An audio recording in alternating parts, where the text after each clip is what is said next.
I write all my own lyrics. Nobody writes for me. They're all my own words from my own head and heart. Um, I write what I see and what I feel and what I hear and what I relate to and what I've been through myself. What I see other people go through, that's kind of what I write about and how it relates to, the political situation and the situation of man and the situation of the black man and woman, because I kind of put them in two categories. I have, because, in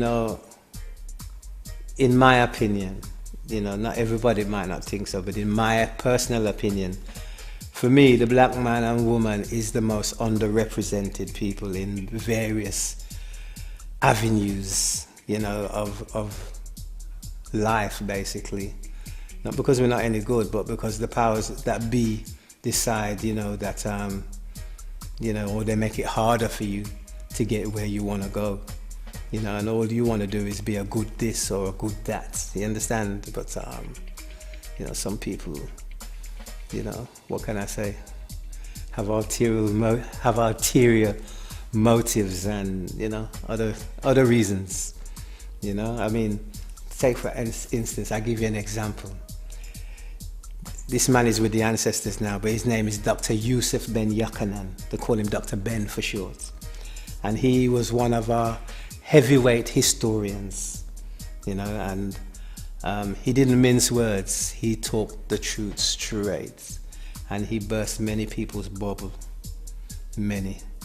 And but something he said, when he was young, and he was an Ethiopian Jew, and he was saying, when he was a young boy, the teachers would say, because his father was, forget what profession his father was in, but they traveled a lot. So one time they was in the British Virgin Islands, his father was working, so obviously you have to go with his father. So he was at school and the teachers would say to him, "You people got no history," and little did they know that what they was trying to put in his head was, it made him determined to prove this woman teacher wrong, and he went out and not only that, but he went to university and they tried to fail him in a very underhanded way, but he found out, they sent a letter, but somehow the letter got in his hands from his professor. And he learned that this professor badmouthed him. He opened the letter basically, and the professor badmouthed him and tried to railroad his career basically. But one thing he said that always stuck in my mind is that at the time of the information and knowledge at the time about particularly African history, he said basically in order to get his degree he had to lie of what he knew, what he actually knew. He had to lie in order to get the degree. And in fact that kind of stopped me from going for a degree. I was going to do that and go for a degree in African studies. I'm quite deep, I just, what can I say? But anyway, he's a very inspirational man for me. And as I say, Dr. Ben, he burst a lot of people's bubbles in terms of because he was an expert in religion and,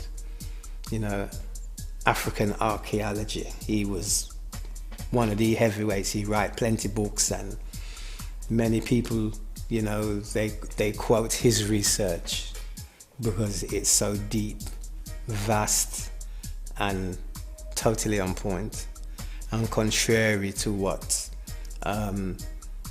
European historians write.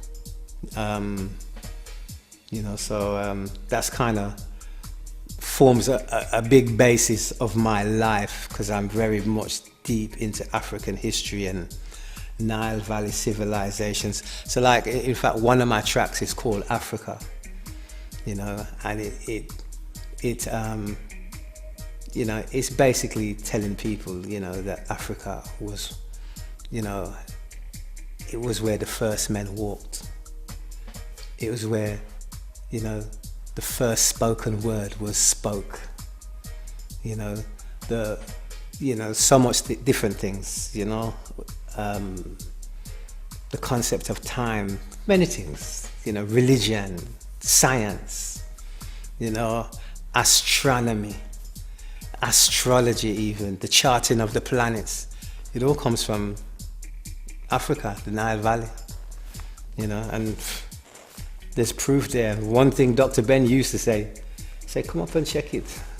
The documents say he could boast that because he had the evidence, you know, and so, you know, these are things that make me who I am, make me strong, me stand firm and proud, you know, so it reflects in my song. So like with Groundation, you know, it was all about history, politics. In fact, we only ever sung one love song. That's how politically motivated we are, you know, in trying to stand up and inspire our young youth, you know, and not fall in the trappings and, you know, what other people think of us, you know, you know, what can I say? But we try to uplift and inspire, and that's me in a nutshell, really, because, you know, we're looked upon by people with great runners, great athletes, you know, but thinkers, no, but that's not the case. Historically, that's not true, you know. We were scientists and mathematicians. Take Imhotep, you know, you'll see distorted, you know, that film called The Mummy, right? And they have the bad guy, his name is Imhotep, but they portray him as a bad guy, but it's not the Imhotep that we know. Imhotep was the world's first recorded multi-genius. He was an architect, a scientist, a mathematician. The 13-step pyramid that you see on the back of the dollar bill, you know, was designed by him. And he was like what was called the Grand Vizier, which was like the Prime Minister to King Zoser, which can be traced back to Exodus, the book of Exodus. So you're looking at 4.5 nearly 5,000 years ago, Imhotep. And he was known as the god of medicine. And the Greeks worshipped him as a god for 2,000 years.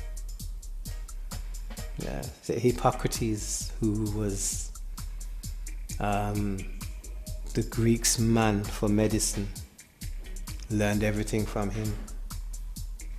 And he was a herbalist. And so was Hippocrates a herbalist. So it's kind of ironic that the doctors today, they take this oath called the Hippocratic Oath, you know, and you know, it's related to Hippocrates, but the doctors today are not herbalists.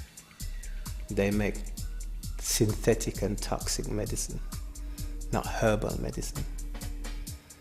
Yeah, so that's where I'm coming from, you know, I'm kind of deep, you know.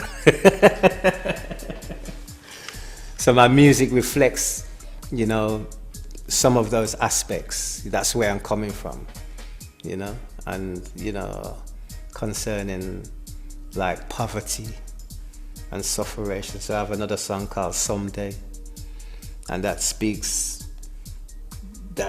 about the plight of people, you know, in the ghettos that don't have a voice, you know, and so forth, you know, so